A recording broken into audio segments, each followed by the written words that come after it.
Les dirigeants sont responsables envers ceux qui sont responsables des clients. Et cette chaîne doit être claire, c'est une chaîne de commandement.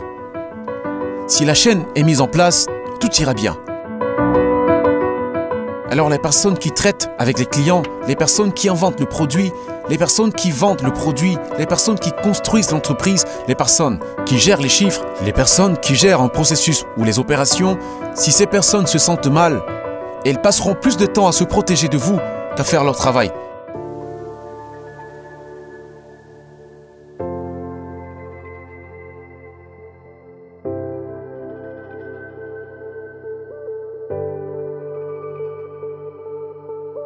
Je pense que l'une des choses que nous oublions est que nous sommes une vieille machine fonctionnant dans un environnement très différent de celui pour lequel on a été conçu. Notre espèce est apparue il y a environ 50 000 ans. Mais à cette époque, il y avait d'autres hominidés. Ils ont disparu et nous avons survécu.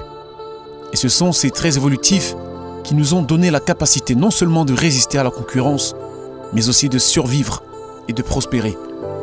Même si notre environnement a changé, nous avons vécu dans des populations qui n'ont jamais été supérieures à 150 depuis 40 000 ans sur les 50 000 personnes que nous avons été sur cette planète.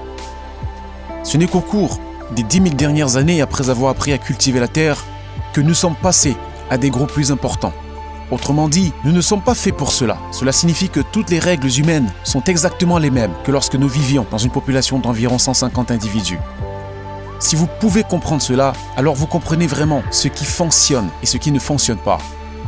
Le fait est que nous sommes des animaux sociaux et nous réagissons constamment dans notre environnement. Notre survie dépend de notre capacité à coopérer et à faire confiance aux personnes avec lesquelles nous vivons, avec lesquelles nous travaillons. Ok ?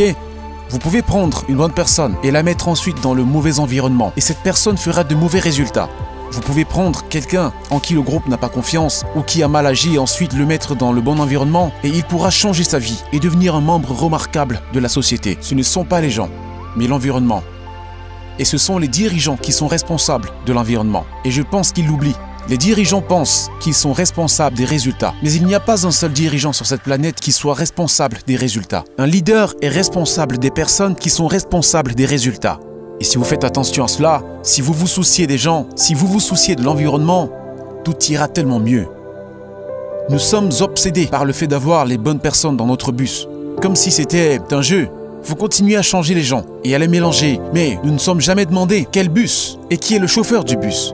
Le leadership est une pratique comme une autre. C'est une compétence qui peut être apprise et cela signifie qu'il faut de la pratique. Ce n'est pas avec une promotion soudaine, une position de leadership que vous devenez soudainement un leader, ok? Ça ne marche pas comme ça. La réalité est que nous devons apprendre. Nous devons pratiquer si nous voulons nous améliorer. C'est pourquoi il y a des responsables de premier niveau. Même si vous n'avez pas les compétences nécessaires pour prendre des décisions qui affectent toute une entreprise, vous avez les compétences nécessaires pour prendre des décisions qui affectent la vie d'une autre personne. Comment elle se sent au travail? Comment elle s'acquitte de ses responsabilités? Avec quelle facilité elle fait ce travail? Le soutien qu'il ressent lorsqu'il fait une erreur. S'il se sent à l'aise pour vous demander de l'aide, tout cela est sous votre contrôle. C'est comme être dans une relation avec un ami. Vous savez, être un vrai ami signifie que nos amis peuvent compter sur nous, nous faire confiance. Ils peuvent se confier à nous, pas de différence. Ce sont des êtres humains, des relations humaines. En fin de compte, être un leader est une transition. Et tout le monde doit passer par là, si vous voulez en être un. Au fait, je dirais que diriger, c'est comme avoir un enfant. Dans le sens où tout le monde est capable d'être parent. Mais cela ne veut pas dire que tout le monde veut en être un, ou encore moins, que tout le monde devrait en être un. Et pour le leadership, c'est la même chose. Tout le monde a le potentiel d'être un leader, mais cela ne signifie pas que tout le monde veut être un leader. Tout le monde devrait être un leader. Et la raison en est que les rôles de leadership sont d'énormes responsabilités que tout le monde ne veut pas assumer. C'est un style de vie qu'ils choisissent de ne pas avoir. Et c'est très bien, ça va. Mais si quelqu'un décide que c'est le style de vie qu'il veut avoir, qu'il veut être un leader, alors il va devoir passer par une transition. Au début de votre carrière, la seule chose que vous devez faire est de bien faire votre travail. Certaines personnes obtiennent des diplômes supérieurs et étudient pour faire leur travail d'ingénieur ou de comptable. Et si vous faites bien votre travail, ils vous promouvront et éventuellement vous serez promu. Maintenant, vous êtes responsable devant des personnes qui font le travail que vous faisiez auparavant. Mais le problème est que personne ne vous apprend comment le faire. Et nous nous attendons à ce qu'il soit bon pour diriger. C'est comme si vous mettiez quelqu'un devant une machine et que vous lui demandiez ensuite les résultats sans lui dire comment la machine fonctionne. Donc la raison pour laquelle nous avons des managers, pourquoi nous avons des micro-managers, pourquoi nous avons des mauvais leaders, c'est parce que personne ne leur montre comment faire leur travail de leader. Et deuxièmement, personne n'est là pour les aider. Et on les laisse évidemment se débrouiller par leur ancienneté, à supposer qu'ils sachent déjà s'y prendre. Et la transition qui se produit ici, c'est que nous quittons nos anciennes fonctions pour assumer plus de responsabilités. Je l'ai dit avant, nous sommes devenus responsables des personnes qui sont maintenant responsables du travail, d'accord? Il n'y a pas de manager responsable des résultats. Le manager est responsable des personnes qui sont responsables des résultats. J'aime parler aux PDG et leur demander quelles sont leurs priorités. Et ils disent toujours, ma priorité est mon client. Et je réponds, mais vous n'avez pas parlé au client depuis plus de 10 ans. Et vous n'avez aucun impact sur votre client. Ce que vous faites, c'est perturber la vie de vos employés qui s'occupent de vos clients.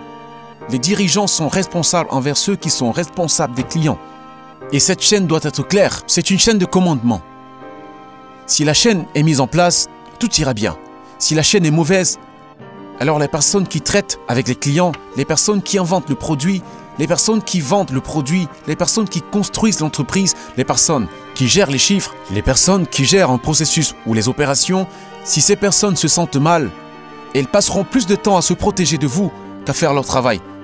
Améliorer l'environnement et vous améliorerez votre comportement. Si vous aggravez l'environnement, vous aggraverez le comportement.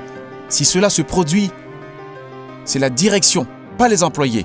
Je peux vraiment vous dire une chose dont tous les dirigeants ont besoin, c'est du courage. Car c'est difficile. Il est très difficile de faire face à la pression extérieure. Il est difficile de traiter avec un groupe de personnes qui vous forcent à faire quelque chose pour leur gain à court terme au lieu de simplement faire ce qui est bon pour votre entreprise. C'est dur, c'est ingrat, c'est solitaire. Parfois tu vis, parfois tu es coincé, parfois tu perds ton travail et c'est à ton remplaçant que revient tout le mérite. Et le courage de faire ce qu'il faut sous tant de pression ne peut être atteint que par les meilleurs dirigeants, uniquement les meilleurs. Mais voici le point, le courage n'est pas une force intérieure profonde. On ne trouve pas le courage en regardant profondément à l'intérieur de soi-même, d'accord? Le courage est externe. Notre courage vient du soutien que nous ressentons des autres. Autrement dit, c'est quand tu sens que quelqu'un te soutient inconditionnellement, c'est le jour où tu avoues que tu ne peux pas le faire, que cette personne est là et te dit « Je te crois, tu le fais ». C'est ce qui te donne le courage de faire les choses difficiles. Ce sont les relations que nous cultivons, ce sont les gens qui nous entourent, qui se soucient de nous et les gens qui nous font confiance. Et lorsque nous avons ces relations, nous trouvons le courage de faire ce qu'il faut. Et lorsque vous agissez avec courage, cela inspirera également ceux qui vous entourent. Autrement dit, agir avec courage, il s'agit toujours d'un facteur extérieur. C'est une inspiration à suivre.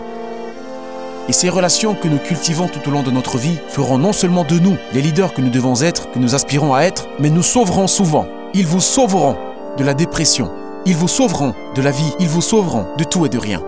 Comme des sentiments négatifs sur vos propres capacités et votre propre avenir, c'est quand quelqu'un est là et te dit que je t'aime et que je serai avec toi, quoi qu'il arrive.